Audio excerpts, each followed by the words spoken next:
This is the DJI Flip, DJI's new entry-level drone that comes right before the mini series. And as you can see, it can unfold very quickly, even fly without a controller. Now in this video, what we're gonna do is talk about all the features and how to get started with your first flight. If this is the first time you've ever flown, or maybe the first time you're gonna fly this drone, this is the video for you.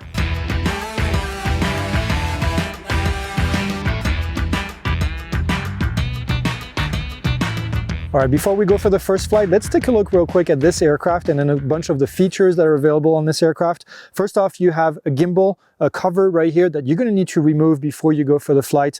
You're gonna squeeze on the edges right here to get rid of it, and then it comes out. Very, very simple. Before you travel again, just put it back on. Now what this does, I'm gonna put this right here on our landing pad. What this does is it reveals the gimbal, which is what's gonna be recording all the footage. If you're not familiar with this type of drone, it has a 3-axis gimbal, which means that the camera is kind of stabilized in all 3 different axes depending on how the aircraft is going to be flying. This will give you the best possible footage that you can get instead of a 1-axis gimbal or 2-axis gimbal. This has all 3 of the angles covered. Now, the drone in itself, you notice, is kind of folded. It's not going to fly like this. So what we need to do is we need to unfold it. We're going to start with the outer covers right here, and then the inner ones right here. And then the drone is fully unfolded. Now, if you had a battery in here, I didn't have one on purpose. If you had a battery in here, the drone would turn on by itself because that's how this drone has been designed.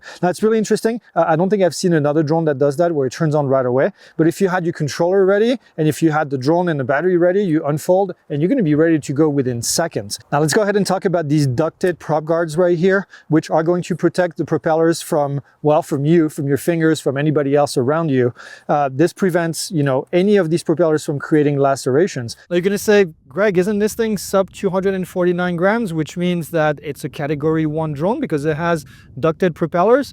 Yeah, kind of, almost. Unfortunately, this drone does not have remote ID, which means that it does not qualify to be a category 1 drone. Now you could put a remote ID module on top of it to make it compliant, but as soon as you do this, you go over the 249 gram limit, which means that now, unfortunately, it is no longer a category 1 drone. So it's really too bad, unfortunately. You cannot fly this drone legally over people or over people in moving vehicles just because it's not a category 1. Now you could apply for a waiver with the FAA under Part 107. You do have to be Part 107 certified in order to do this because this is still under 400 grams, which is what the limit is for waivers. Now, before we go for our flight, we probably should put an ND filter in here. Now, this ND filter is going to help us basically reduce the amount of light that gets into the camera. Why do you want to do that? If you're going to be doing videos, it is something that you want to do so that you can get to a slower shutter speed, which is going to make your footage look a lot better.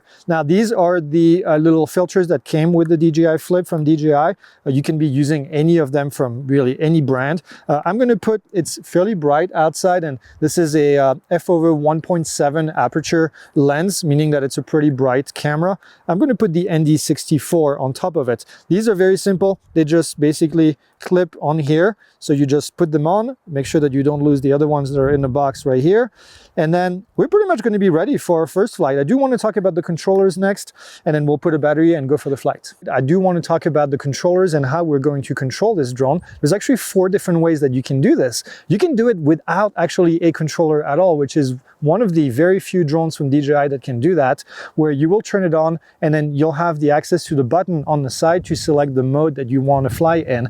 Now, it's not a very fancy way to fly the drone. You don't have a whole lot of freedom. You are stuck with one of the pre-registered motion of the drone. But another way to do it is to just use your phone. Your phone connected with the DJI Fly app, you'll be able to just use the actual screen as the controller. Not my favorite either. Those 2 options I just mentioned don't have access to RTH, return to home, and you're going to be limited in distance, how far you can go from the drone. What I recommend is that you use one of these controllers. Now, this one is the more fancy version. This is the DJI RC and RC2. We also have the RC N3, which is compatible with this, that doesn't have the screen where you would need to use your phone, but I'm going to be using this one because I think it's the easiest way to do it, especially for demonstrating what we're doing here. In the back, you notice that we have the sticks that we need to kind of screw in right here, and then we're going to do the same back here, screw them in, and then you'll be ready to go really after this. Now this will give you 3.5 hours of flight time, which is plenty enough to go through all the batteries that we have and then some. And this is going to give us the image directly. As soon as we turn it on, we'll turn on the controller, we'll turn on the drone, and then we'll be ready to go. There's a couple things that we have to do before we get up in the air, and one of them is checking to make sure we have a good location to fly. Now, this is not necessarily the best place. You can see there are trees all around me. This was a nice comfy location to do it. But we have a parking lot back here, which we're going to be using right up next to get up. You want to make sure that there's no trees or no branches on top of you, and that you have enough room to move around before you come back and land. So find maybe a park nearby or a field or something that's pretty open where you have visibility with the airspace, with everything around you, so you can see maybe even helicopters that are coming in the area. Which takes me to the next thing, which is checking for the airspace. Now the best way to do it is to pick up your phone right here and to go and download an app called Aloft Air Aware. This is an app that we designed with Aloft, a company that has been doing airspace approval forever. They're the #1 out there, and this app is designed specifically for recreational pilots. It will tell you what the airspace looks like around, and it will really help you to make sure that you get approval before you fly. Should you need approval, in 99% of the cases, you'll be able to get them within minutes and then be able to go fly. And then lastly, the next thing that we need to talk about is to be legal with the FAA, which is a good time for a segue to our sponsor.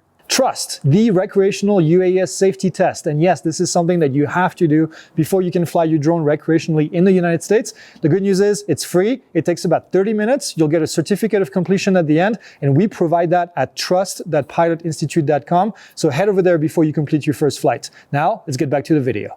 All right, we're finally ready for our first flight. There's one more thing that I want to check, and it's the weather. Now, right now, pretty clear skies. There's a little bit of wind, which we had a little bit of an issue earlier when we were scouting the area. We did get a high wind warning. It has calmed down a little bit since, but this is something that you keep in mind. With these lighter drones, you want to make sure you pick a time of day where it's not going to be too windy. You want to make sure you grab one of these batteries from your bag, and then the freshest one you can with all the battery that's left in it.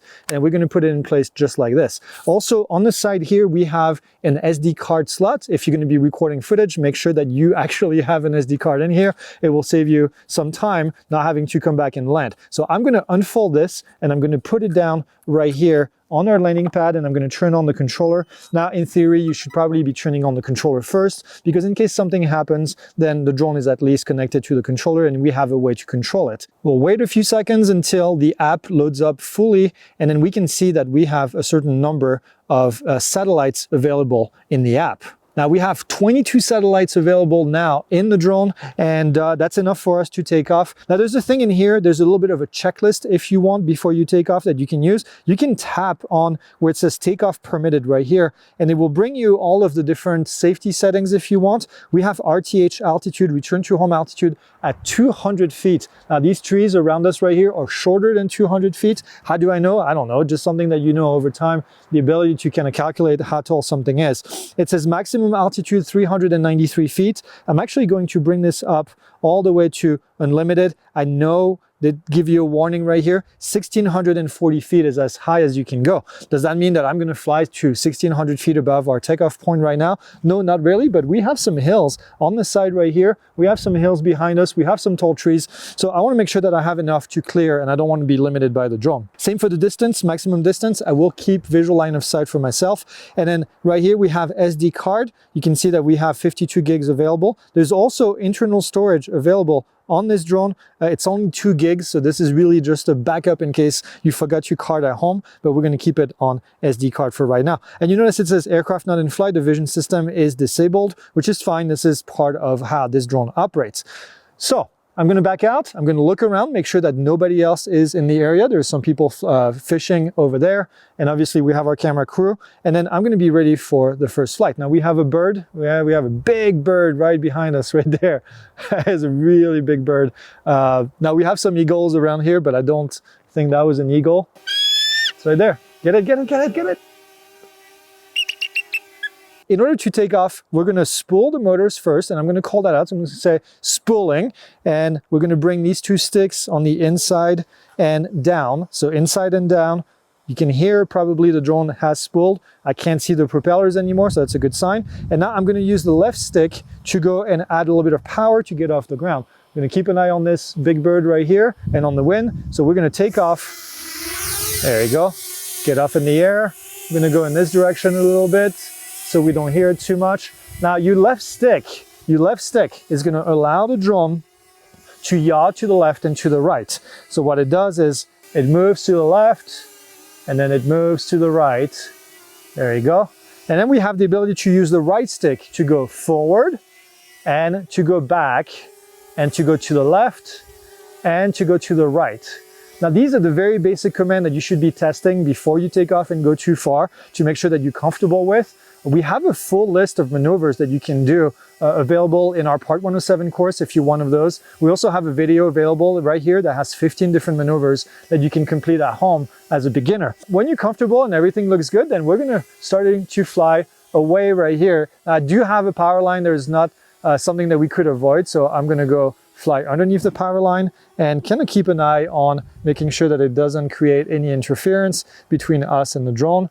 And I'm just gonna go fly up a little bit here to get out of the ears of everyone and kind of reveal the beautiful landscape around the Goldwater Lake is where we are today. Now, you may have noticed that this drone does not have a remote ID module on top of it. And you might be wondering, Greg, aren't you operating under Part 107? Yes, I am. I am technically operating under Part 107. And no, we do not have a remote ID module. So the reason we're not in violation of any rules right now is because Goldwater Lake, where we are here, is a FRIA. It's a FAA recognized identification area. And what that means is that this place allows you to fly your drone without having a remote ID module. So if you have one nearby, near you, and you have one of these drones and you want to go test it under Part 107, you can actually do that. So make sure that you follow all of these steps before you go for your flight. This is the best way to ensure that you end up with a drone in one piece at the end of the day and that you don't get in trouble with the FAA. So at one point, as you get more comfortable with the drone, you're going to want to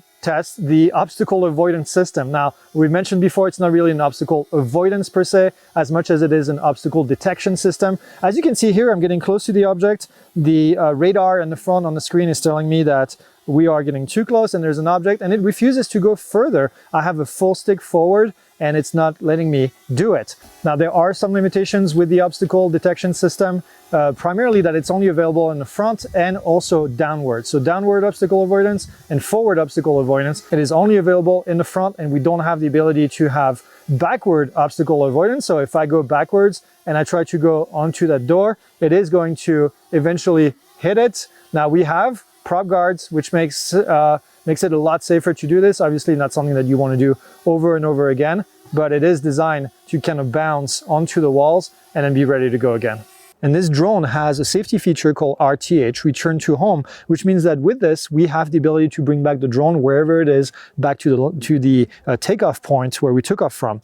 And the way you activate it is by pushing the home button right here on the left, and then the drone is going to calculate exactly what is going on between you and the landing spot, and then do its best of a job to get back there. Now, we did test it earlier where we found that there was an obstacle between us and the landing pad, and it just wouldn't go. So it canceled RTH, and we had to go a little bit further up to have a visual between the two, and then it was finally able to come back. And almost. Now, as we mentioned before, there is a way to fly this drone without a controller. And the way that you do this is you turn off the controller if you have one nearby, and then you turn the drone on. And in front of this LiDAR looking display right here, there is the mode that you are in currently.